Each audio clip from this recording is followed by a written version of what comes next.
თუ ჩვენ გვინდა რომ ეს ზეიმი იყოს ჩვენი ზეიმი, ჩვენ უნდა ვიყოთ მართლმადიდებელნი, ანუ სწორად შემწირველნი სვერპლის აღწინაში ღვთისა და ჩვენი სვერპლი არის სულიერი და სიტყვიერი და გულისმიერი და უნდა ვიყოთ აბელივით სწორად შემწირველი და არა კაინივით.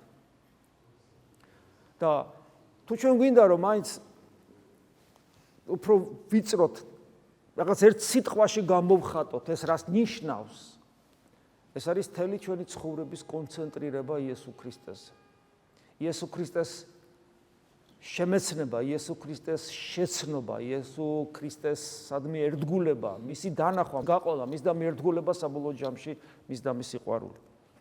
თავგაწირული სიყვარული. მისით რომ ხარობს ადამიანი, მისით რომ ზეიმობს ადამიანი. გესმით? აი ეს ქრისტეს მარტო ერთი გახსენებაც კი საკმარისი რომ არის, რომ ჩვენი შინაგანი სამყაროს სიხარული კონდეს. და არა მარტო სიხარული, რომელიც ჩვენი შინაგანი მდგომარეობა უნდა იყოს ყოველთვის.